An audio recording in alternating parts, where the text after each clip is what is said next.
Right, so today I wanted to talk about this story at a national review, and it's titled 73% of Republican students have hidden their political views over fears about grades. And this is a story that, I mean, if you're following me or anyone like me, doesn't surprise you whatsoever, in that public schools and universities are overwhelmingly leftists, and leftists tend to be very biased. People on the right are biased as well, but leftists are definitely a lot more biased. And it's for the simple view that if leftists expose themselves to different political views, then they're kind of exposed as the faulty, false ones that they are. And the other way around is perfectly fine. But let's read a little bit of it first, and then I'll get into it a little more. Um, it says a recent survey of 1,000 Republican and Republican-leaning college students has found that 73% of them have hidden their political views in the classroom because they're worried that exposing them could negatively impact their grades. College Pulse conducted the online poll at the end of August for a conservative campus news source, the College Fix, which was previously reported on its findings. The survey polled conservative-leaning students only, and they asked the question: have you ever withheld your political views in the class for fears that your grades would suffer? And 73% of the students who consider themselves to be strong Republican said yes, and 71% of weak Republican. So the overwhelming majority, and this is the state we're at in society nowadays, that the left is so crazy and crazed that they can't possibly expose themselves or even be in the same premises as people who disagree with them. And they claim to be big on democracy and, I mean, diversity. The left drones on and on and on about diversity, but all they mean is diversity of race. Basically, that's all they mean. And the only reason that they like diversity of race is because they basically mean non-white people when they mean diversity. So whenever they mean diversity, they don't ever look at something, any occupation or thing that's underrepresented by whites or men, and say, you guys really need to go get more white people in whatever occupation this is. They never do that. It's always increase the black or Hispanic or whatever, anyone but white, basically races, because why they want that is minorities other than whites and Asians and Jews. Basically, even Jews don't really account for this, and Asians to an extent. Whites are the only race that overwhelmingly, or especially white men. Women, it's pretty even, but white men are the only race of people that overwhelmingly are right-leaning individuals, which is why the left wants diversity of race, because that'll help them be able to win politics, basically, or win whatever seat or government position that they're running for or wanting to get. So that's why that happens. And again, the other point of this, the big point, is that this is just how biased things are nowadays. And the people talk about the political divide, and they pretend like it's both sides contributing to it evenly. And I laugh at that. And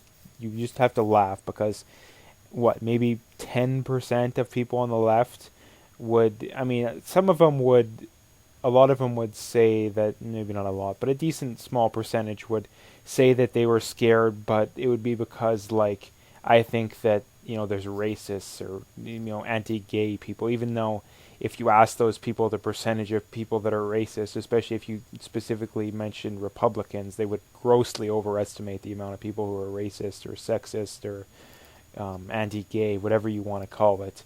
And you have, Hillary Clinton, all these high-end leftist politicians who said that the time to be civil is after we win. And there's also the surveys showing that Hillary Clinton supporters were 4 times as likely to consider ending relationships, even divorce, or never talking to your brother or sister ever again because of politics. And so, so anyone questioning the idea that the left is worse on this issue is, you're ignoring facts. And the reason why the left is worse is because, number one, the media is completely biased in favor of the left. So anytime the right, has a shoelace untied or the smallest thing is wrong, it's amplified to the nth degree. And whenever the left does something wrong, no matter how big it is, it's covered up by the media, which means the left can afford to get away with being a lot more willy-nilly and loose with the way they go about things, and the right has to be squeaky clean to get by, or else they'll be. I mean, they're going to be lit up in the media anyways. But if they at least have a good defense, then you'd think that a majority of people would recognize that. But this is getting pretty crazy because, like I said, people talk all the time about this growing political divide, and they pretend like it's both sides contributing to it evenly when it isn't. It's, I mean, it's probably about 75 to 80% the left's fault, and of that, it's probably within that 75 to 80%, it's probably 75 to 80% the far left's fault. Like the far left is, 10% of the population, maybe 15, but they're like, 3-4 times overrepresented when it comes to this kind of stuff. So, like I said, if you're really concerned about the growing political divide, which I think everyone in the right mind should be, then you need to be concerned about this stuff. And if you can't have your views challenged, then your views pretty much by default are wrong or unethical, whatever you want to call it, because if they were good and based in sound reason and logic, I mean, they don't need to be perfect. They're never going to be perfect. But if you can't have them challenged, then you don't really have. I mean, you don't really have anything going for you, really. But the reason why people are withholding their views, like I said, is the overwhelming bias, and the leftists tend to have a much bigger in-group preference, and if you do that, you're going to get marked down. And I mean, I've heard of countless stories of essays been done by students who normally are, A or, at least B students that do some essay on politics and have it with a right-leaning theme, and they get like terrible marks. And vice versa, the students that normally aren't that good that do some social justice warrior essay that, get an A. And it's, I mean, in reality, the majority of people shouldn't be going to college in the first place, but that's not an excuse. So I don't want to talk too much more about this issue, but it's a pretty telling stat. The other aspect of it, too, to mention is that